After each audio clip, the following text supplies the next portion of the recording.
Hey folks, AJaytheCEO here, and in this video we're going to be checking out another PTZ from Avideone. This is a 20X PoE, SDI, HDMI, you know, all the bells and whistles. Let's go ahead and cut over to the overhead. Let's see what's inside, and let's hook it up, and let's look at some image quality and all the bells and whistles that come along with it.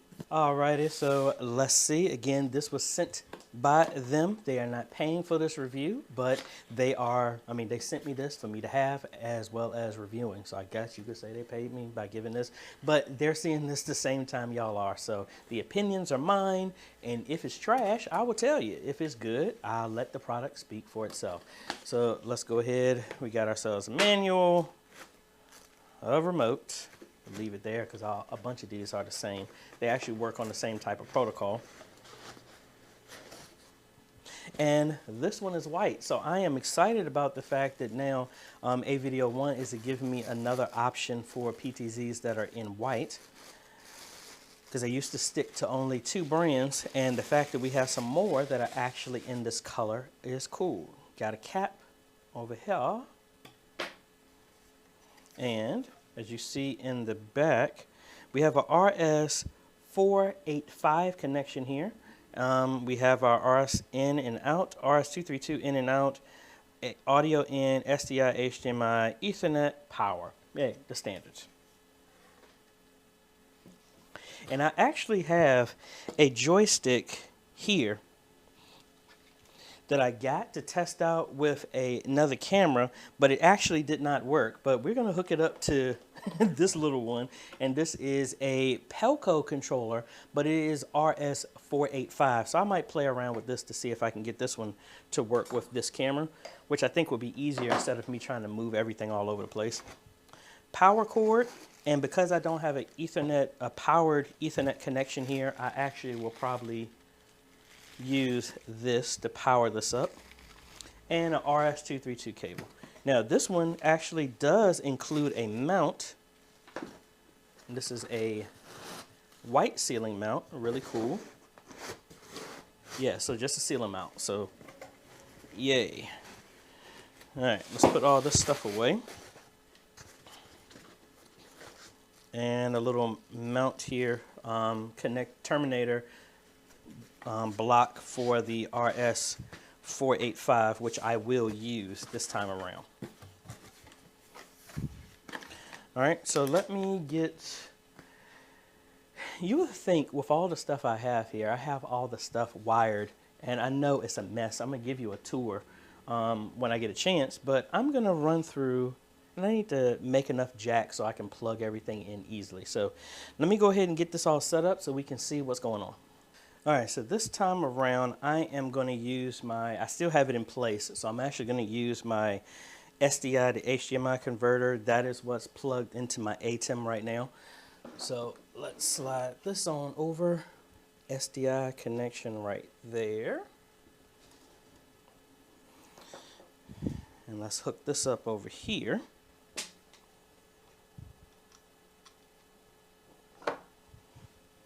Make sure that doesn't fall. And let me loop this around here. All right. Now, I am going to connect it to the network, but like I said, I don't have a PoE plug over here. I guess I need to run another PoE connection over here so that I can avoid doing this. I used to have another PoE switch up under this table, but I ended up giving that away to another ministry. Alrighty, so here's my network connection, but again, like I said, there is no PoE on this one. Like I said, I'll probably have to invest and get another PoE switch up under here. So let's go ahead and plug that in. There we go, we got power. Now I'm going to play around with this controller here, and I meant to do a review, but like I said, this actually did not work with how I wanted it. So that's why you didn't see a video about it. All right, so we got everything set up, but like I told you in a previous video, I believe this is the same case. SDI is getting a signal, but it's saying it's not. So I might have to go in and adjust this. But let's see. Well, actually, I'm going to have to go back to the computer because I can't get into this. So let's go over to the computer. Let's check out what this is, and let's look at the settings. Alrighty, so let's get everything straight so we can see what's going on. And again, I know a lot of y'all ask me the same settings. I mean, the good thing is a lot of this stuff is the same. We got it on the network. We're going to find out which one is which. All right, folks. So let's go ahead and see how we can connect to this. Now, I try and use a couple of tools to make it easy. And I like using the advanced IP scanner for this. So we're just going to run a scan and see what we can get. And again, I like this tool because you'll start seeing an arrow over here if there's a protocol that we can connect to.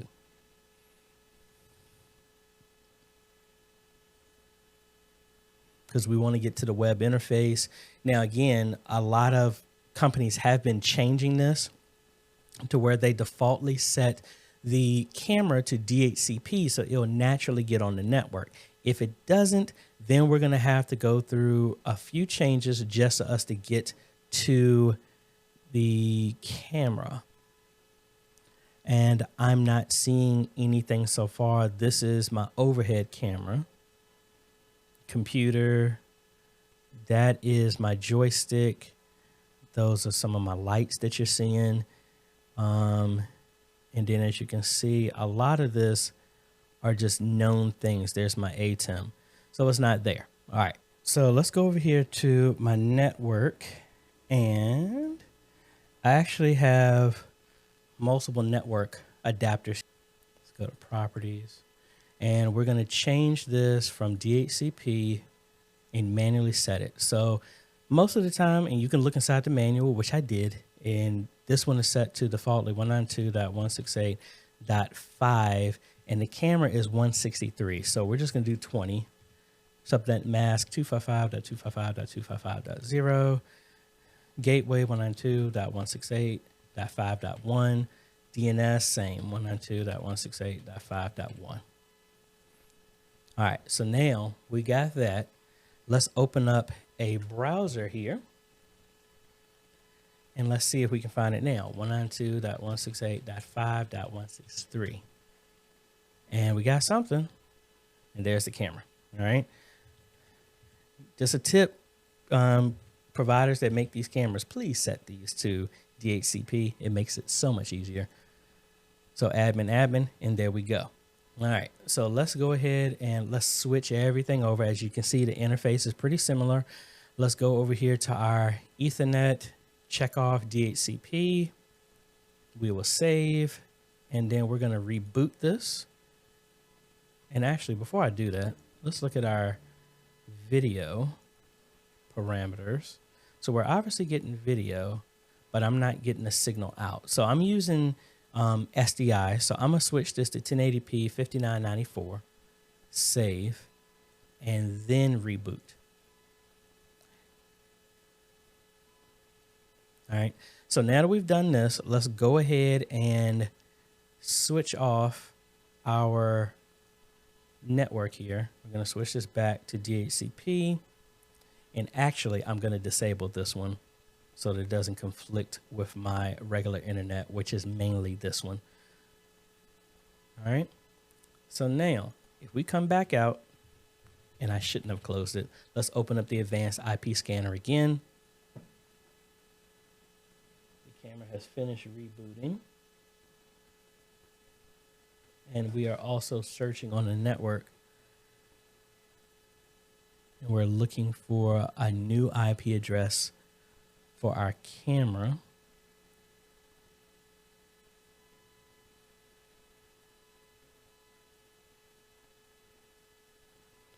All of this is the same. That's our overhead camera. Again, we're looking for the one that has an arrow so that we can get to the network.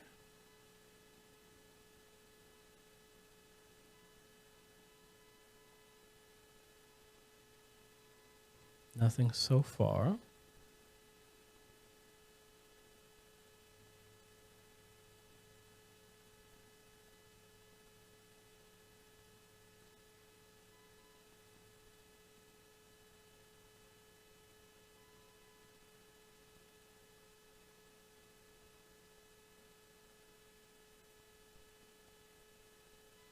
Now 165, this looks different. Let's check this one out. And there it is. So we're at 165. So admin, and there we go. So let's look through our configurations here. All of this is pretty much all the same. This does not support NDI. So this is just a standard PTZ 20X. Everything is set to default. I like to change this flicker to 60 just because I know my stuff. Low light mode. We're not flipping these because it's stationary. All of that is fine. Video on-screen display. Video out is at 5994. There's our DHCP. DNS, doesn't matter. It'll pull from the network.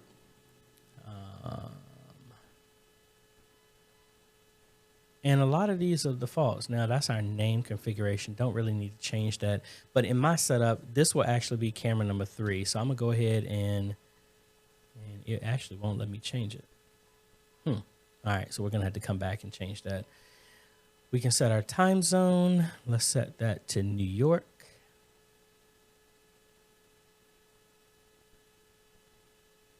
Did I pass it?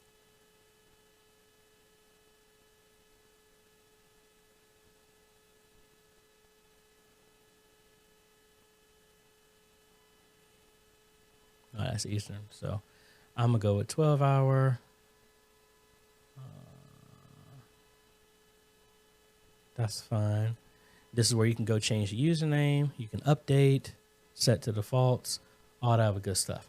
All right, we're all done. So now let me go ahead and change my HDMI cable because I think I'm not getting the image. So I'm thinking it's because of my HDMI cable. Let me change that and let's actually look at some content from the image from the camera, and we're going to link it up to our joystick, which actually is from Avideone 1.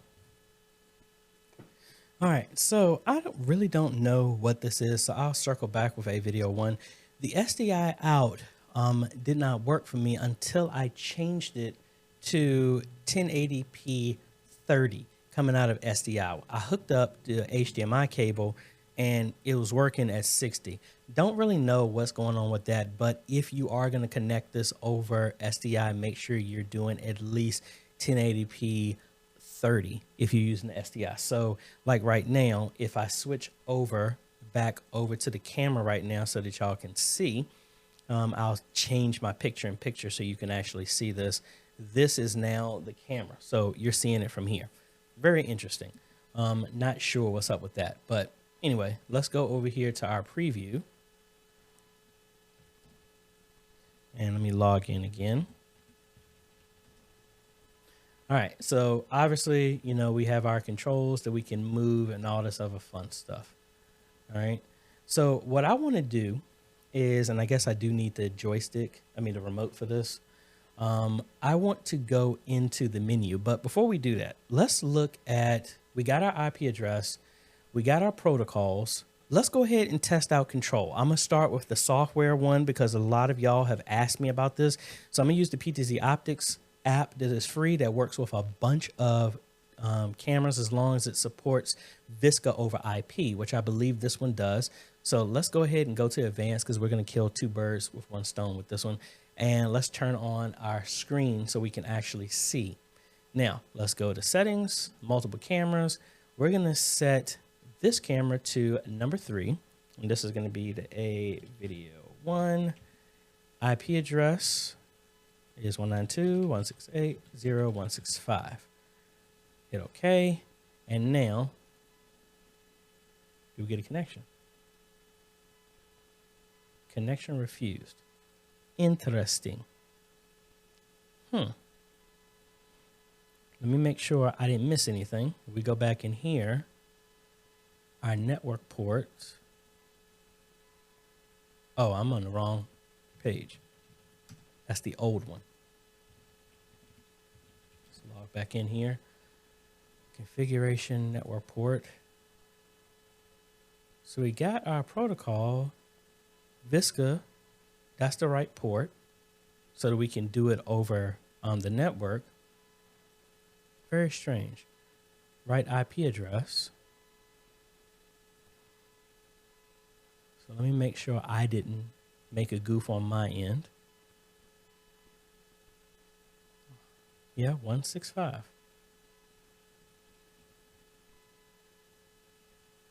And I'm wondering if this is tied to that port number that I actually did wrong. All right, there's the overhead. So I know the app is working. Connection refused. Interesting. All right, so I don't know what's going on with the PTZ Optics app, but let's go ahead and get the remote and let's actually look at the camera and let's see, maybe it's a menu thing that I'm overlooking. So let's switch this over to the camera and let's bring up the menu here. There we go. Let's go to setup. All right, let's change this to 3. So this would be the third one in my setup. And let's fix the Visca address. And yeah, that's good. Let's go back. Camera. Don't need that. PTZ. That's fine. Format. So you can see the format. That's why I told you I'm coming out of SDI. I am at 1080p 30. Because if I switch to anything else higher than that, coming out of SDI wasn't working. And there's our IP address, so we're good. All right, so now that we got this, let's try this again. Let's switch back to my desktop. Let's go to the PTZ Optics app. And let's see, let's snap this here and change our view to advanced so we can get the controls as well. Go to our setup. Our IP is done. Let's hit 3. Connection refused. Huh. That is strange. That is really strange. Oh, well. So as of right now, I'm not getting it working with this, but let's go ahead and connect it to our joystick here. And let's see if we can connect to it over the network as camera 3.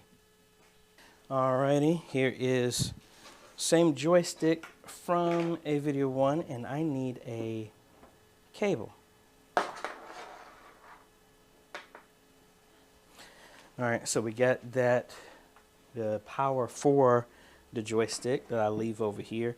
And again, I need to get another PoE switch that would save me from having to do this.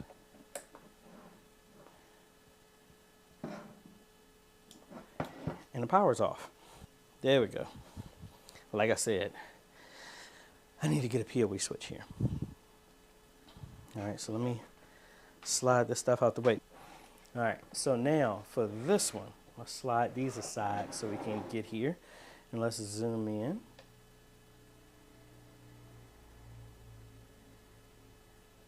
So you can see the controls. If I can zoom in here so you can actually see it. Can we get in focus?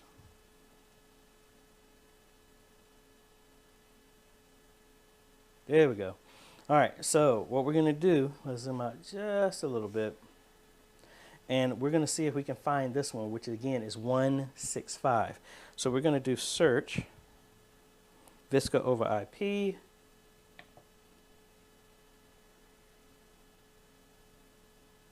And there it is, 165. So I don't know if you can see that. There it is. Let's push that in. That is going to be camera number 3 that we are doing. Call. And we're connected. So let me zoom out here. And then I'm going to do a 3 camera. So we're back to the camera now. And there's our control. So really straightforward. That works. Now, I am a little bit bothered that I haven't been able to get this with the software implementation, because I know some of y'all have been asking me. Sometimes y'all don't have the PTZ, and me personally, I even like the software component, because most of the time the churches I set up, I'm not physically there, so I like to get to the controls so I can control the camera. Now, you could always log directly into the camera's web page and you can control it, but you know, I just like that. And then I need to figure out how I'm getting this controller working, which is strange. Now, what are some issues that I have? I already mentioned them. Again, they're not that big, they're unique. But again, I know a bunch of y'all that do use this, so I want to call that out. That as of this setup, I have not gotten the PTZ Optics app to work with this, to control this. But again, this has happened before, and then it was something that I messed up that found out it actually worked. So that part is done. The joystick is here working. I do have my other joystick, so that's not a problem, and it's working over Visca IP, so that should not be an issue with this working. I do like the fact that there is another camera now that is in white, so that if you like this from a cost perspective, you do have some other options.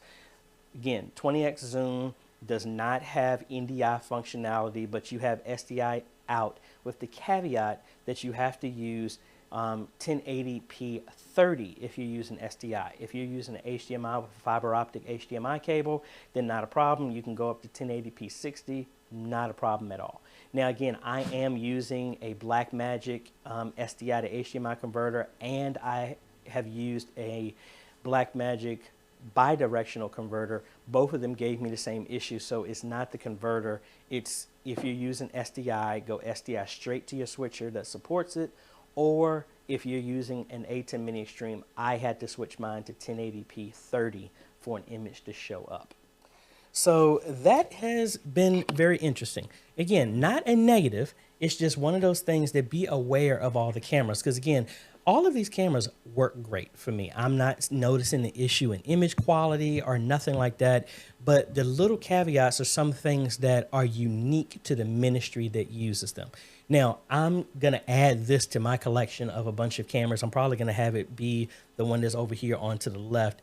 And the bonus for me is I have another PTZ that I can actually control, that I don't have to hook up an RS-232 connection, and I can truly control it over the network, which honestly is an added bonus for me. And again, because it's in that different color, hey, that works. So at these lower prices, again, I mean, we've dropped from, you know, sub 1,000 to now we're in the sub, and then it used to be sub 700. Now we're in the sub 500. So again, I just like having so many options that you can pick from. Thank you again, Avideone, for sending this to me, for me to review it. And again, y'all, let me know if y'all like that comparison video through the other cameras. I have 4 actually now in my possession. I can actually set up a comparison video and just let them go so y'all can see the quality of them. We do have a lot of Christmas stuff coming up at church, so I don't know if I'm gonna have an opportunity to put these in the sanctuary to actually test, but you never know. Something might be available for me to try those out. But anyway, link is down below if you're interested in them. And actually, Avideone also has some discount codes that I will have down below. First come, first serve for anybody who wants to use them. Thank you again, Avideone. Link is down below if you are interested in getting one of these cameras. And again, folks, please let me know if you have any questions. I have this stuff until I decide to give it away to a ministry. So I have plenty of time to play around with these and test any of the stuff that y'all want me to test with them, because I want y'all to be rest assured that you're confident in whatever purchase that you got. So let me be your test dummy and test out all this other stuff or any questions that you have before you go ahead and spend your money on some new equipment. So if you like this type of content, appreciate a like, consider subscribing, hit that bell. That way you get notified when we come out with other videos to help modernize your media ministry. Thanks for watching, folks. This is AJ. We will catch you on the next video. Later.